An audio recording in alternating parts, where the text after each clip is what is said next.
And then pretty soon you start to notice, oh yeah, I'm waking up and feeling more energized during the day. I don't need quite as much caffeine. Or I don't need, I'm finding that time on social media is great. I mean, I teach on social media, and so of course I like social media and I like content on there, including some silly content.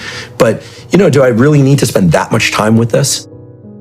With the rise in suicide among the youth since the dawn of social media, how can teens and young adults, or anybody, reset their chemical imbalances being overloaded with dopamine from all the social media sites, video games, fast food, binge watching TV, and other facilitators of instant gratification? Great question, critically important question. There has to be self-imposed discipline, but it doesn't have to be in every domain of one's life, right? People need to get their relationship to light, sunlight, and darkness correct. This might sound silly, but there is a beautiful study that substantiates what I'm about to say. There's a study done on over 80,000 subjects out of the UK. The conclusion is essentially the following. Getting enough sunlight early in the day, and yes, even when it's cloudy out, there's sunlight. Just compare how bright it is during the daytime to nighttime, even on a cloudy day, folks.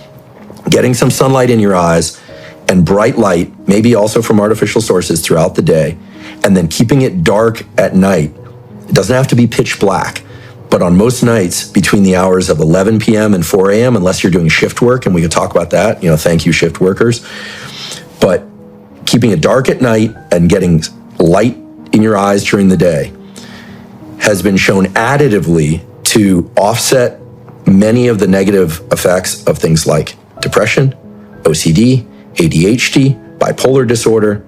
In other words, just keeping your room darker at night when you're trying to sleep has a positive effect on mental health. Getting light in your eyes, especially sunlight early in the day and throughout the day, tremendously positive effect on mental health.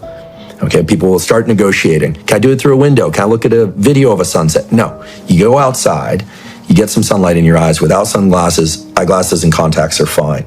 You're setting your physiology right. This circadian, this 24-hour schedule that we're on is dictated by light through the eyes at particular times of day and darkness other times of day, eyelids closed. The use of phones and screens, while fantastic, right? It's done amazing things for our progression as humans and communication, is disrupting our circadian schedules and health, in particular mental health. It's not just the content people are receiving on these devices, it's also the light itself. It's also the content, but the light itself. So get that right. It requires no cost, and it sets things in the right direction. The second thing would be, while getting that morning sunlight, if you're not already exercising in the morning, you want to walk. Just walk in a circle if you have to. Walk towards the sunlight, okay? These aren't complicated things. They don't take a lot of time. They take no financial cost, okay? No money. Then it would be wise to get some exercise early in the day, right? Jocko's right on this one, okay? Maybe you don't have to do it 4:30, but being an early riser and getting some activity early in the day and sunlight in your eyes does a bunch of things. You have a pulse of cortisol every 24 hours, a quote unquote stress hormone. It's not a bad hormone, it's a great hormone, but you need it released at its highest levels early in the day. How do you do that? Sunlight in your eyes increases that peak by about 50%. If you're not doing that, you start running into trouble. Exercising and getting sunlight in your eyes early in the day times that cortisol peak. We know from studies at Stanford School of Medicine by a guy named David Spiegel and the great Robert Sapolsky that if that cortisol peak is shifted later in the day, you start getting symptoms of depression, anxiety, failure to sleep, and the whole thing cascades. So when I say discipline, I could list off 20 things that one could and should do. But this mental health crisis has to be attacked at two different levels and two very disparate sides. I'm describing the first one. You got to get your physiology right. Get that cortisol peak. Early day sunlight will also promote dopamine, epinephrine, all of that. Get some activity early in the day. Get a rope or a jump rope and skip rope looking at the sun if you have to. Some people say burpees, then people start arguing about burpees, but some exercise and sunlight early in the day. Okay. And of course, then some hydration. Then at night, most nights, it's fine every once in a while to go out and have a good time, but most nights you want to try and get it dark. Wear an eye mask if you need to. Throw a t-shirt over your eyes if you're like me. If it's not dark enough in the room, you don't need anything fancy here. And work on getting 6 to 8 hours of sleep. Some people can get away with 5. Some people can't sleep that much. Some people need more, but get that right. And when people do that for 3-4 days, it's remarkable how much better they feel. It is astounding. You start making better choices about how often to be on your phone with social media. You actually start limiting that time. You start making better choices about what you eat, about who you interact with, what you say and don't say, what you do and don't do. You start to explore whether or not you need dosages of stimulants that are as high as the ones that you're currently taking and being prescribed, or whether or not you could eventually taper off. I'm not suggesting anyone suddenly go off medication they need, right? You start looking at alcohol differently because it disrupts your sleep. You start looking at other practices like learning and reading. Okay, so getting your physiology right sets the ball in motion.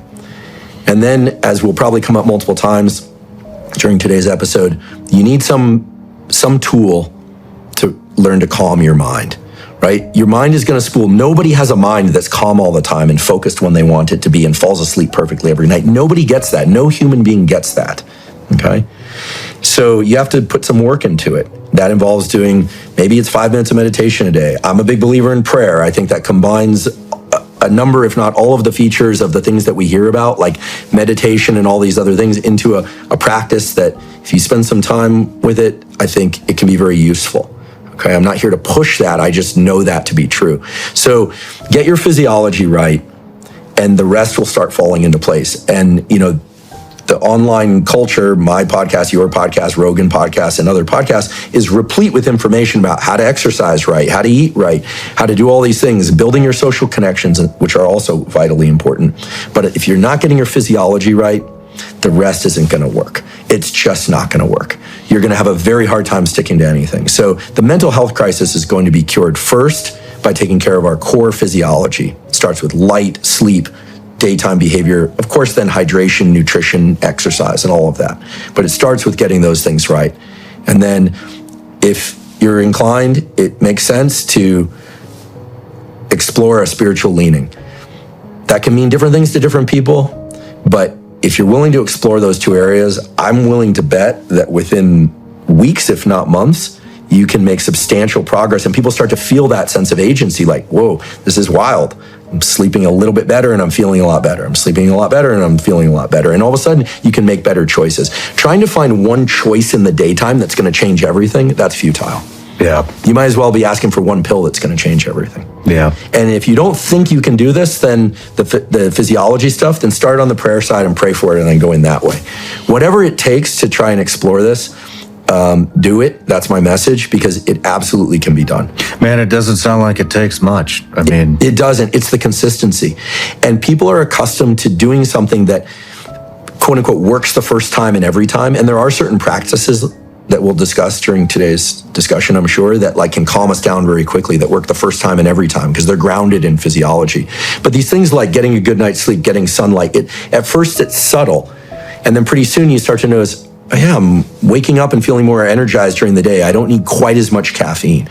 Or I don't need, I'm finding that like, yeah, time on social media is great. I mean, I teach on social media, and so of course I like social media and I like content on there, including some silly content.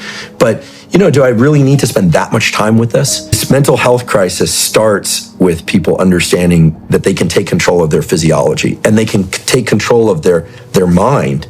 And it sounds so complicated, but it's actually not. One I really respect said this: there are basically two kinds of people in life.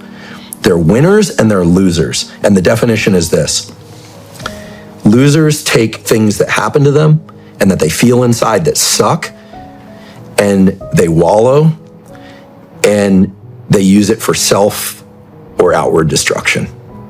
Winners take whatever they feel, they feel it, it sucks, and they transmute it into things that are good for themselves and for the world. Period. End of story. And so when I say it's like devil God stuff, it's actually that way. That's how it works. Thanks for watching. If you found this information helpful, be sure to like, share, and subscribe for more health and wellness tips.